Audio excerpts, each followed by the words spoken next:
예, 포기할 수 없는 하나님이라는 그런 제목을 가지고 말씀을 좀 나누어 보겠습니다. 오늘 여기 방금 읽어드린 8절 말씀을 보면 에브라임이여, 이 에브라임은 이스라엘을 두고 하는 말이지요. 에브라임이여, 내가 어찌 너를 놓겠느냐. 놓겠느냐는 말은 내가 어찌 너를 포기할 수가 있겠느냐, 이런 뜻입니다.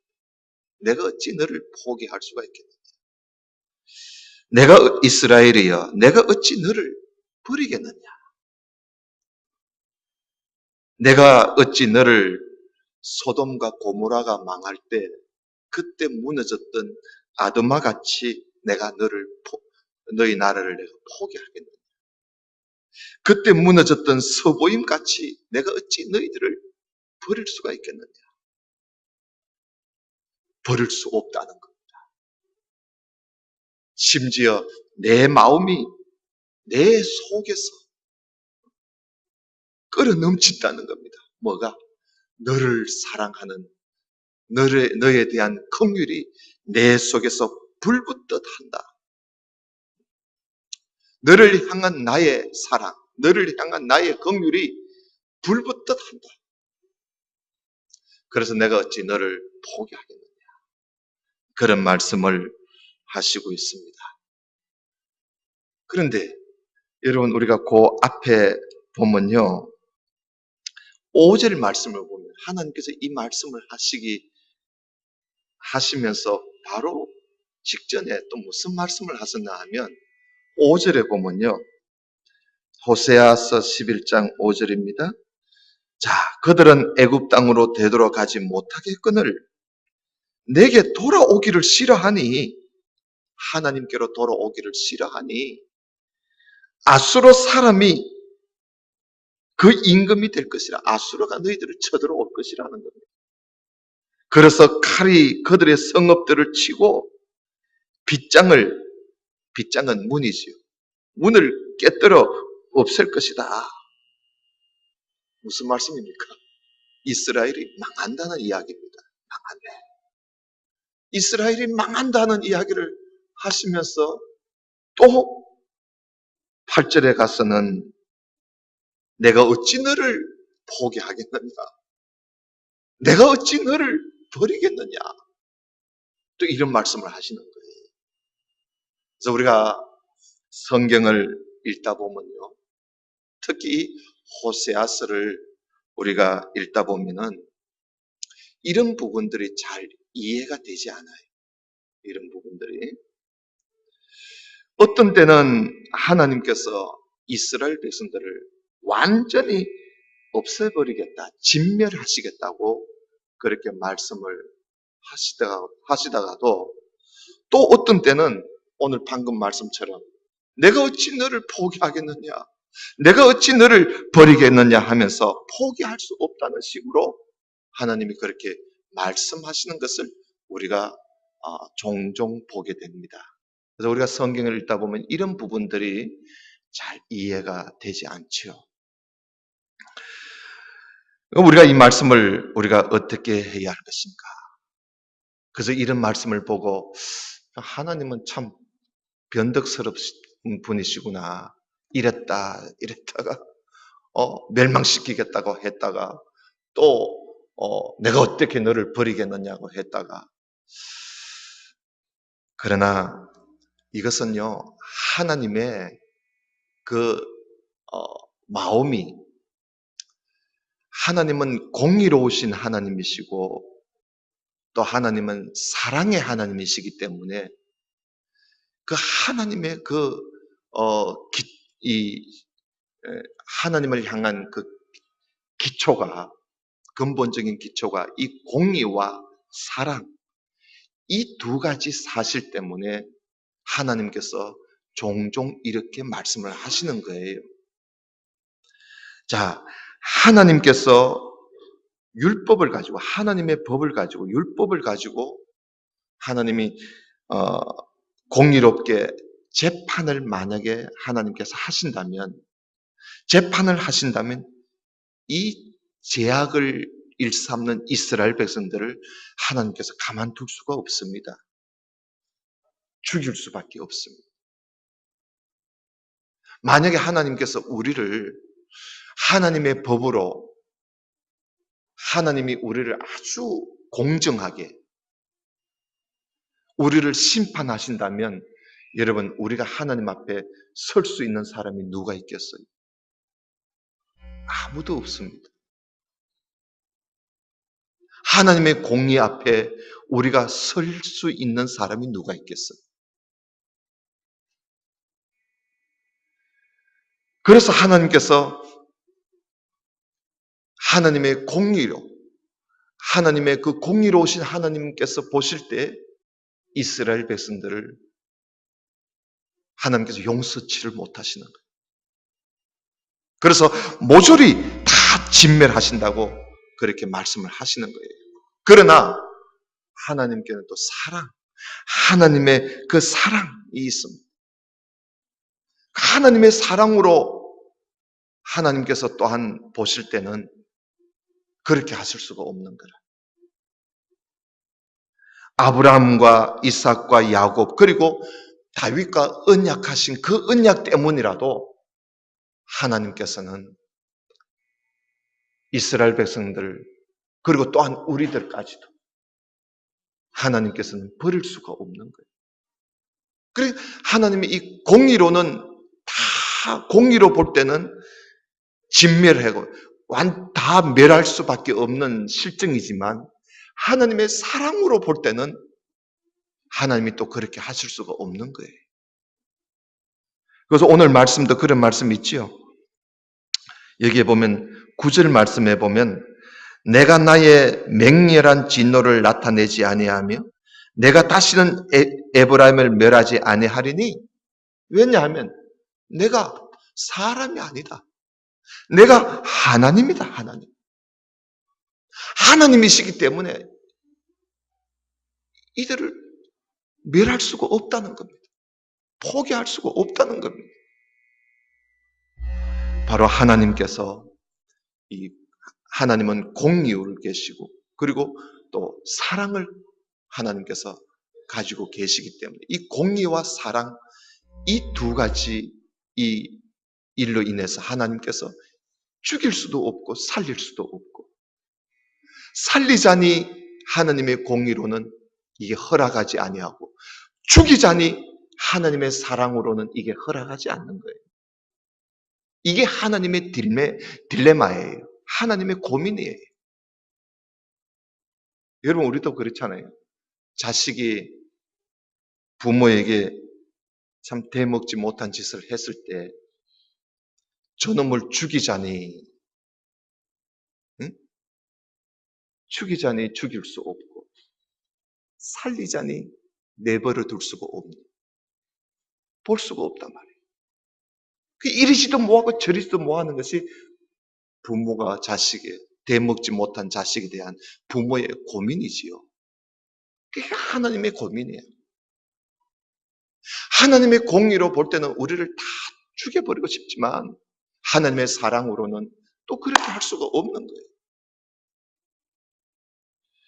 그래서 하나님의 이 고민을 이리지도 못하고 저리지도 못하는 이 하나님의 고민을 만족시킨 사건이 뭐냐? 그게 바로 십자가 사건입니다. 그게 바로 십자가 사건이에요.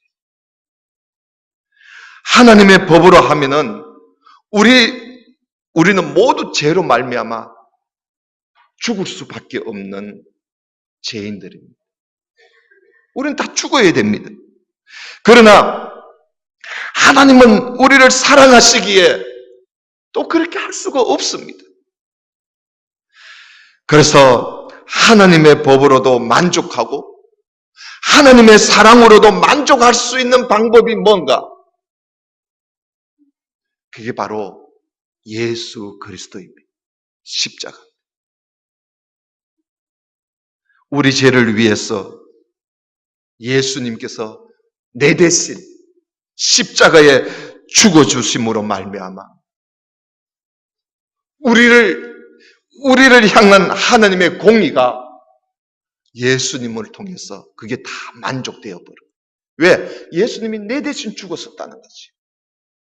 그러니까 하나님의 공의가 만족된 겁니다.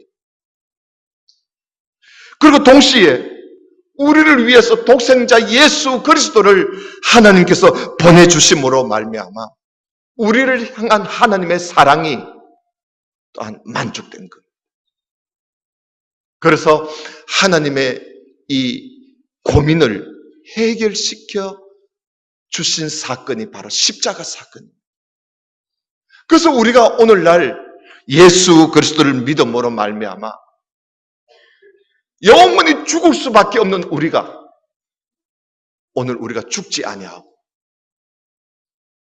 하나님의 사랑을 힘입고 살아갈 수가 있는 것은 바로 예수 그리스도의 은혜지요. 그게 십자가의 은혜입니다. 오늘은 이 말씀을 보면서 이스라엘을 위해서 포기하지 않으시는 그 하나님, 우리를 포기할 수 없어서 예수 그리스도를 보내주셨던 그 하나님의 그 모습, 하나님의 그 마음, 우리가 그걸 좀 읽어보자는 겁니다. 여러분 11장 1절을 좀 보시기를 바랍니다. 11장 1절을 한번 보십시다. 이스라엘이 어렸을 때에 내가 사랑하여 내 아들을 애굽에서 불러냈거늘, 출애굽 이야기를 하고 있는 거지요. 내가 이스라엘을 애굽에서 불러냈거늘, 그래서 선지자들이 그들을 부를수록 하나님께로 하나님을 따르라고 부르면 부를수록 그들은 점점 하나님을 멀리하고 바알들에게 제사하고, 바알 우상이지요. 바알 신에게 제사를 하고 아로새긴 우상 앞에서 향을 피우고 말이지요. 부르면 부를수록 하나님을 멀리, 하나님이 그들을 건져냈거늘 건져내신 하나님을 믿지 아니하고 엉뚱한 것을 따르고 있단 말이죠. 이랬을 때 하나님이 포기하시는가? 아니에요.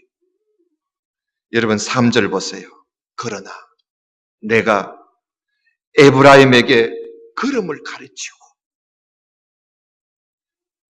내 팔로 안고, 그럼에도 불구하고 내가 그들을 고치는 줄을 그들이 알지를 못하는구나. 하나님께서 점점 하나님을 멀리하고 있는 그들을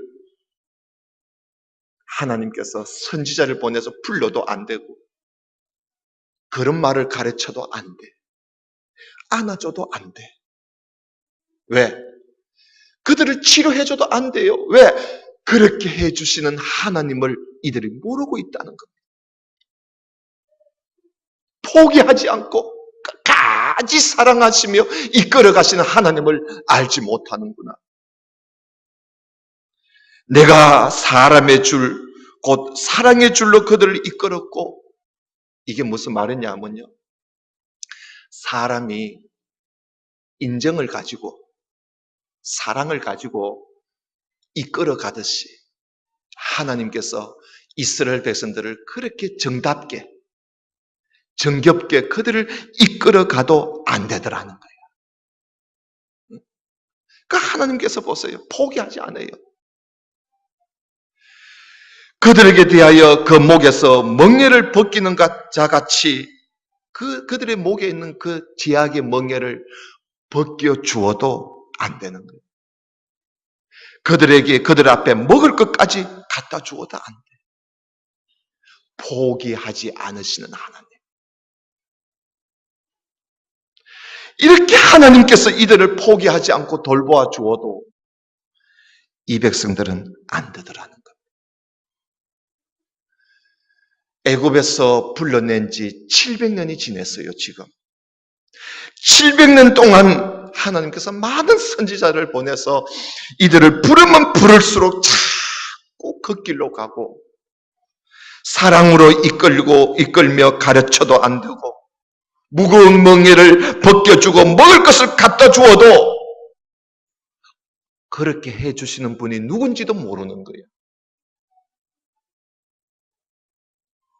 오히려 바알신에게 제사하고 돌로 나무로 새겨 만든 우상 앞에 향을 피우고 말이지요. 하나님께 돌아올 생각은 전혀 없는 거예요. 여러분 5절 한번 보세요. 그들은 애굽 땅으로 되돌아가지 못하겠거늘 내게 돌아오기를 싫어하니 그렇게 해도 하나님께 돌아오기를 싫어하는 거야. 이 정도 되면 하나님께서 포기하실 수 있을 텐데, 그지? 이놈들 봐라. 이래도 안 되고 저래도 안 되고. 그래, 네 멋대로 한번 살아봐라 하고 하나님께서 포기하실 텐데 하나님께서 포기하시지 않았어요. 아수르 사람이 그 임금이 될 것이라. 오죽했으면 하나님이 이 백성들을 아수르 사람한테 넘기시겠습니까?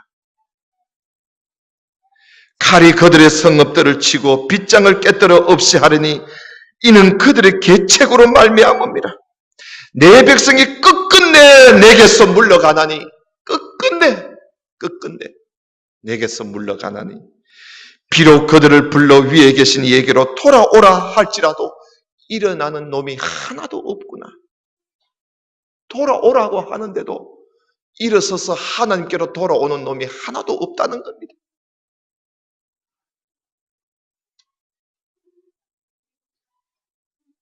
여러분, 이런 지경에 이스라엘이 이런 지경에 놓여져 있습니다.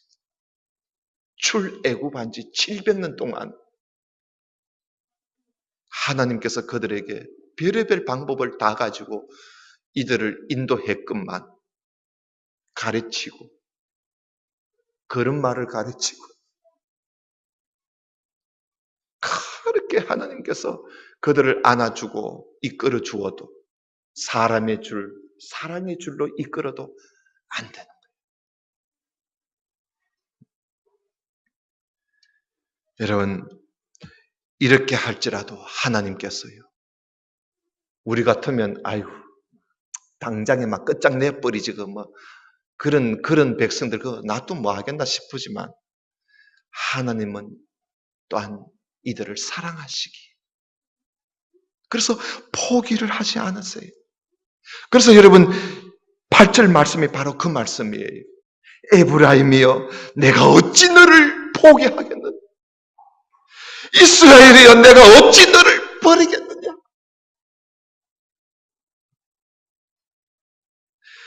내 마음이 내 속에서 불릴 듯 같이 일어난다. 나의 긍휼이 불릴 듯 같이 일어난다. 너를 향한 나의 긍휼이 불릴 듯 같이 일어나는구나. 너를 불쌍히 여기고 싶은 나의 그 마음 내 속에서 불길처럼 뜨겁게 치솟아 오르는구나. 여러분, 이게 우리의 하나님이십니다. 포기하지 않으시는 하나님. 또 포기할 수 없는 하나님. 여러분, 하나님께서는요, 구원받은 백성들이 망하는 것을 하나님은 차마 보지를 못하시는 분이에요. 그래서 하나님은 여러 모양으로 여러 방법으로 우리에게 찾아오셔서 말씀하시고 가르치시고 돌보아 주시고 치료하여 주시면서 어떻게 하든지 간에 하나님께로 돌아오기를 하나님은 바라시는데 이 인간들이요 하나님을 몰라주는 거라. 하나님을 몰라주는 거라. 끝끝내 돌아오지를 않는 거예요. 그래서 하나님께서 안타까워 하시는 거예요.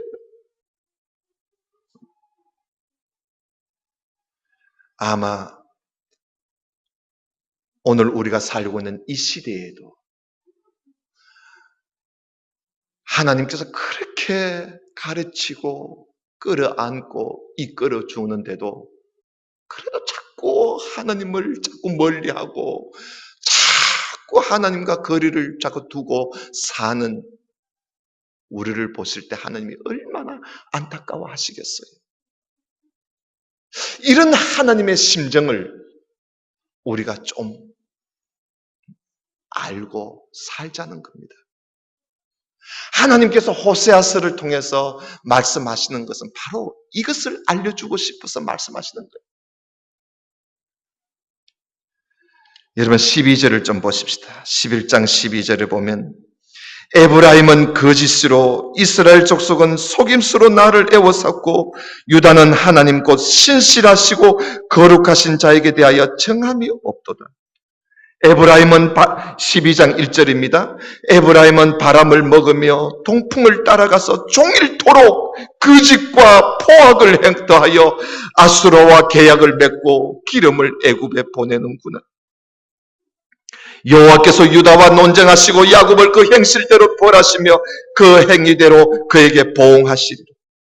야곱은 모태에서 그의 행의 발뒤꿈치를 잡았고 또 힘으로는 하나님과 겨루되 천사와 겨루어 이기고 울며 그에게 간구하였으며 그때 하나님은 베델에서 그를 만나 주셨고 거기에서 우리에게 말씀하셨나니 여호와는 만군의 하나님이시라. 여호와는 그를 기억하게 하는 이름이니라. 그런즉 너희들은 하나님께로 제발 좀 돌아오너라. 인애와 정의를 지키고 항상 너희 하나님을 제발 좀 바랄지니라. 그런 말씀 아닙니까? 계속해서 하나님께서 하시는 말씀이 하나님께로 돌아오라.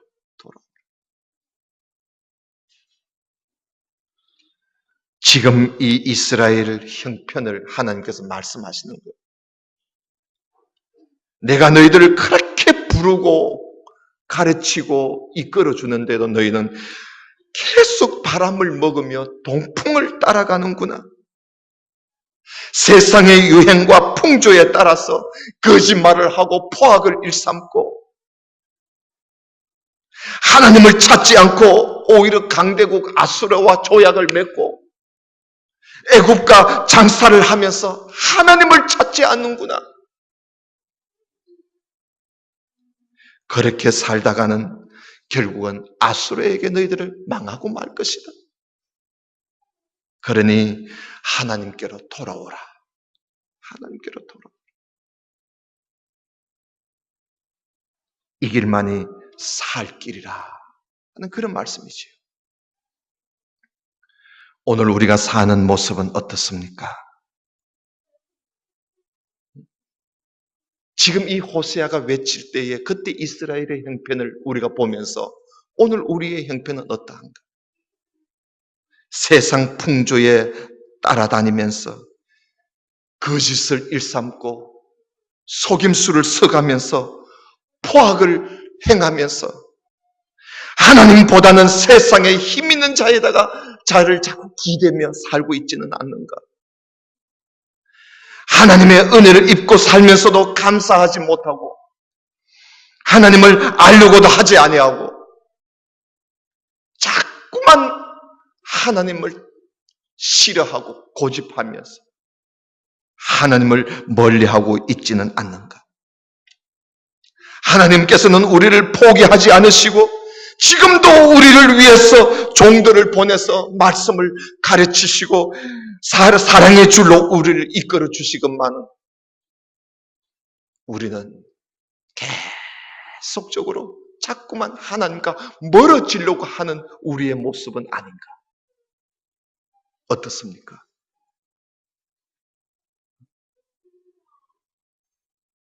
오늘 우리의 모습을 한번 돌아다 보십시오. 나는 과연 얼마나 이렇게 나를 이끌고 포기하지 않고 나를 가르치고 이끌어 주시는 하나님의 그 사랑에 우리가 응답해서 자꾸만 하나님과 가까워지면서 살고 있는가? 아니면 나를 부르면 부를수록 나는 자꾸 자꾸만 세상의 풍조에 따라서 바람을 먹고 동풍을 따라가며 살아가고 있는가?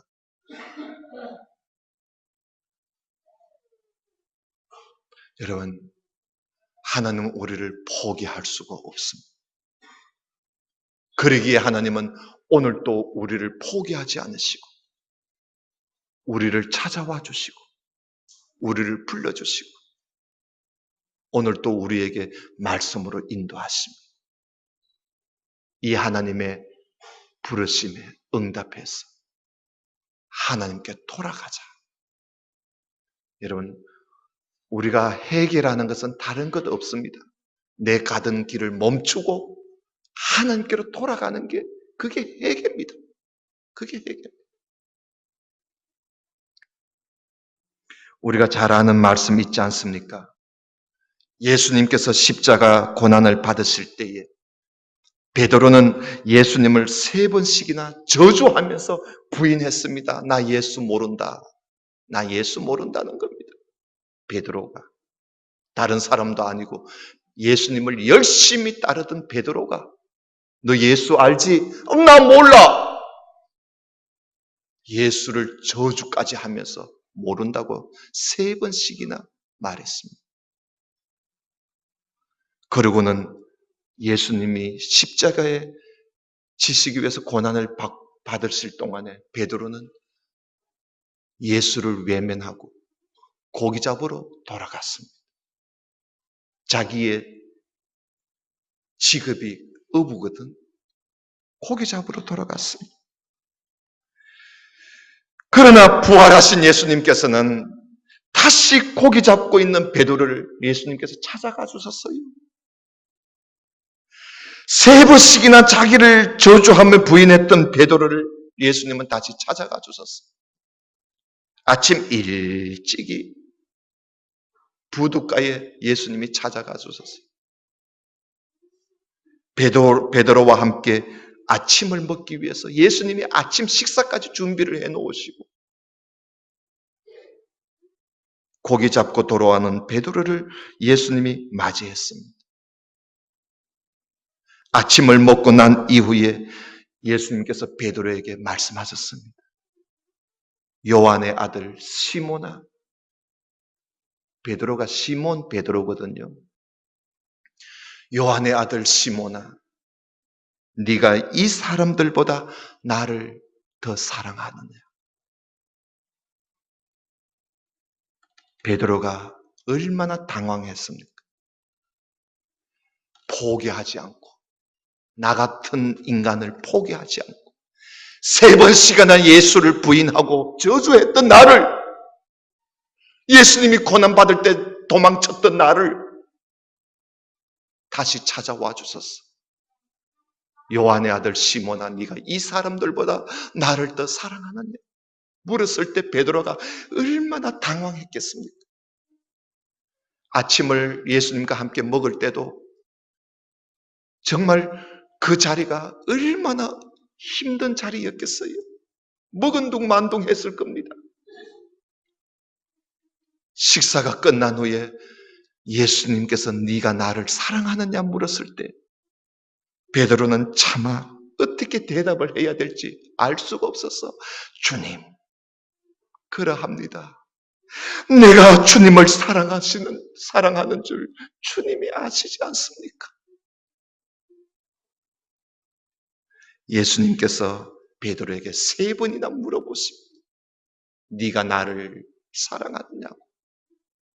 베드로는 3번 물어보실 때마다 대답을 그렇게 할 수밖에 없었습니다. 주님이 아시지 않습니까? 그래서 예수님께서는 베드로에게 다시금 기회를 주었습니다. 그래, 내 양을 먹여라, 내 양을 치라. 포기하지 않으시는 하나님. 비록 3번이나 예수님을 모른다고 부인했던 베드로였지만 하나님은 그를 모른다고 하시면서 버리지를 않았었습니다. 포기하지 않았었습니다. 다시 찾아주시고 그에게 사명을 다시 주셨습니다. 우리는 하나님을 버리고 떠날지라도 하나님은 우리를 절대로 버리지 않으십니다. 지금도 하나님은 우리가 하나님께로 돌아오기를 기다리고 계십니다. 이런 하나님의 심정을 우리는 알고, 우리도 이런 하나님의 심정을 가지고 우리 주변에 있는 사람들을 하나님께로 돌아오라고 외치며 이끌며 권면하며 인도해야 할 사명을 우리가 가지고 있어야 된다는 사실입니다. 포기하지 않으시는 하나님의 마음, 이런 마음을 가지고 우리도 하나님 곁을 떠난 사람을 포기하지 말고, 아직까지 하나님께로 돌아오지 않고 세상 가운데 제약을 일삼고 속임수로 포악으로 일삼고 있는 사람들을 포기하지 말고 하나님께로 인도해야, 그것이 바로 오늘 우리가 가져야 할 사명이 아닐까요? 돌아오기를 기다리고 기다리는 그런 하나님의 심정을 여러분 우리 모두가 가지고 삽시다. 돌아오기를.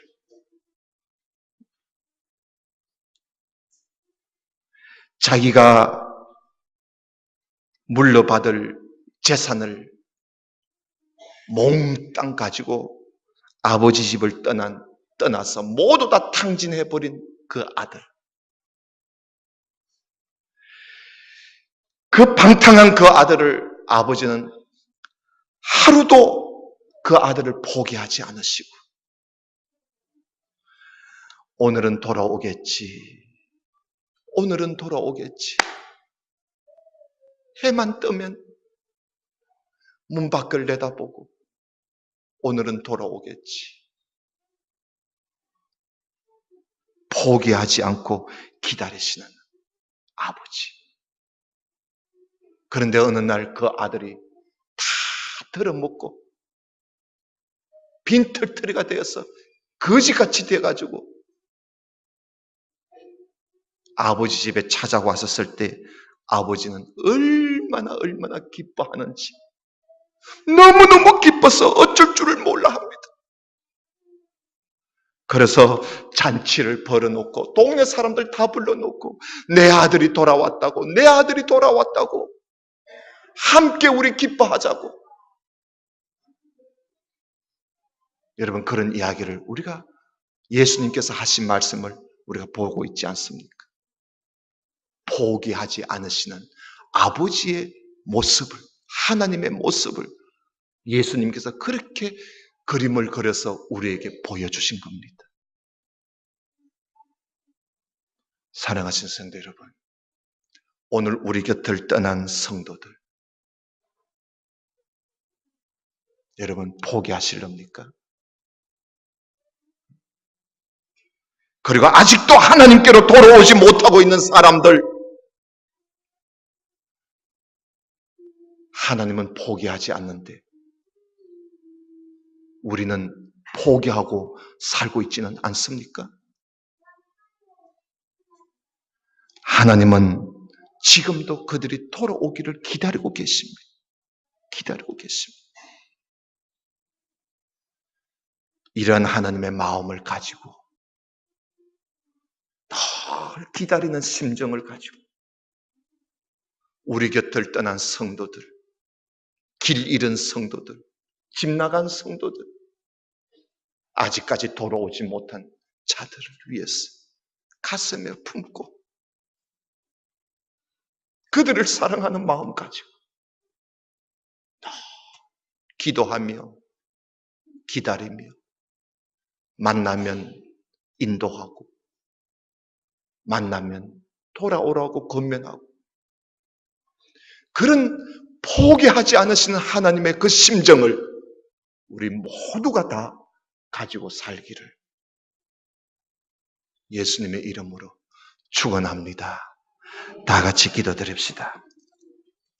하나님 아버지, 감사합니다.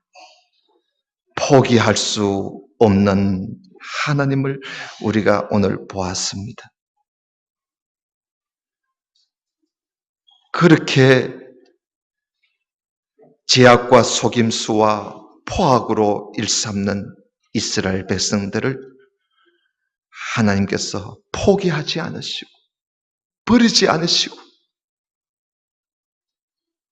끝까지 그들을 돌보아 주시고 돌아오기를 바라시는 이런 하나님의 심정, 이런 하나님의 마음, 오늘 여기 모인 우리 모든 성도들에게도 이런 하나님의 마음을 품고 살 수 있게 하여 주옵소서. 지금도 돌아오기를 기다리는 우리 모두가 되게 하여 주옵소서. 지금도 우리 모두가 우리 곁을 떠난 자들을 위해서 기도하고 돌아오기를 바라고 그들을 권면하고 인도하고 그들을 끌어안으면서 하느님 앞에 눈물 흘릴 줄 아는 그런 마음을 품고 사는 우리 모든 성도들이 되게 해 주옵소서.